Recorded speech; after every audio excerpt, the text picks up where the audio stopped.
As the nights start to get colder and the leaves start to change, October caddis, the last truly big aquatic insect of the year, start to appear on steeper freestone rivers. While the numbers are sparse, the size of these bugs make them a great option to find fish looking for a last big meal before winter sets in. This is the Equinox caddis. These flies are big, so I'm using a Daiichi 1560 1X long hook. For thread, I'm using Vivus 6/0 in orange. Tie in a long strip of foam and tape wraps all the way back to the barb. Fold the piece of foam forward and take some loose wraps up to just behind the hook eye. Bring your thread rearward and bind down the foam to the hook shank. Bring your thread to behind where the foam is and use that hot thread to make a nice high-vis butt on this fly. Take your wraps forward and tie in a dubbing loop. You can then bring your thread forward to keep it out of your way. Using some dubbing wax in this loop really helps hold everything together. For dubbing on this fly, I'm using Sea-By Fine Flash in burnt orange. It's a lot like ice dub, but it tends to be a little bit finer, as the name would suggest, and I've really enjoyed using this material. As you assemble your dubbing loop, you can be pretty generous with the amount of dubbing you're using, and you'll see why in a little bit.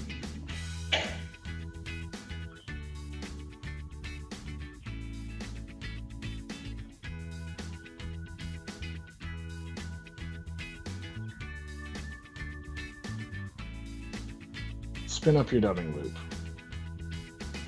I'm using the OPST dubbing loop spinner. I've used a lot of these dubbing loop spinners, and this one I really just think is the best. No free ads, but I really like this tool. Using a toothbrush or a dubbing brush or something that you have that's got some tension on it, just go to town on that dubbing loop. You can be pretty aggressive. We've used a lot of material, and we're still going to cut off some more later. Well, you can do this before you put your dubbing loop together. I find that it typically is a little bit easier to keep this gray ostrich curl, which I've tied into the back, out of the loop if you tie it in after. Take spiraling wraps forward with your dubbing loop, pulling the dubbing back on each wrap. It's important to not wrap too tightly to keep the dubbing having this really nice buggy and bushy texture. Take wraps with your dubbing loop up to about a quarter of the ways back on the hook shank, then tie off your dubbing loop with your thread. Like I said, we've used a generous amount of dubbing for a reason. Use your brush or fingers to separate the fibers, then trim it up. As you can see, this is creating a really nice shaggy body for this fly. Grab the ostrich and take spiraling wraps forward just as you would a rib of wire or tinsel. While you can use hackle pliers, I usually like to use my fingers when palmering ostrich. It's just usually a little bit easier to not break your ostrich curl this way.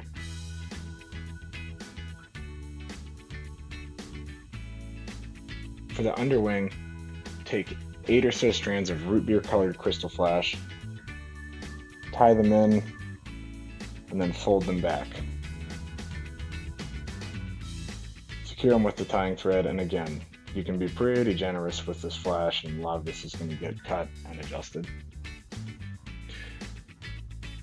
For the wing of this fly, I'm going to use smoke-colored widow's web to match the color of the wings on the October caddis. Once again, you can be pretty generous with the amount of material. Tie it in, fold it back, and secure it with a couple of wraps. As you can see, we have a really big wing here, and we're going to trim it down into a low, flatter shape so that the profile mimics that of a natural October caddis. Because we've been generous with the amount of material, it's very dense, and this fly will still float and skitter well even when the wing's been trimmed down. Take the strip of foam protruding off the front of the hook and fold it back, leaving a foam head that extends just beyond the hook eye.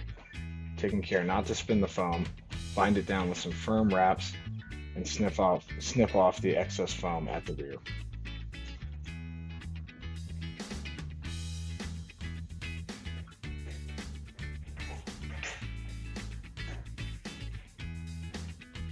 Take one strand of grizzly hackle, tie it in on this thread body that you've built. You can also use your thread to kind of neaten up that back foam.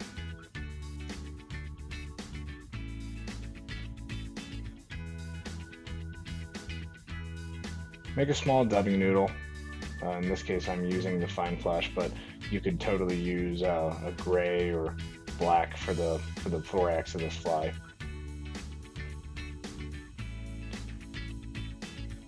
With your hackle pliers, start palmering forward. You want to make these wraps pretty tight and bring it up to just behind our foam bullet head. Once you can't make any more wraps, and before you get to the strip stem, tie in your hackle feather. Tying in before you get to the strip stem is important because a couple of these hackle fibers, as you can see, are kind of splaying forward on the underside of the fly. Just adds to the buggy appearance, and it's going to help that fly look very much alive as it skitters across the water. For leg material, tie in a loop of barred sexy floss. I think this is called amber and black, but whatever color you want to use is just fine. Snip your loop and adjust the legs so that they're sitting where you want them. Secure with a couple more firm wraps. At this point you can trim your legs and any other materials that are a little bit longer than they need to be up, and you can take a whip finish or a half hitch, finish up this fly, add a little of whatever your preferred finishing material is, head cement, UV clear cure. I like to trim the underside of the hackle down just a little ways, but totally not flush.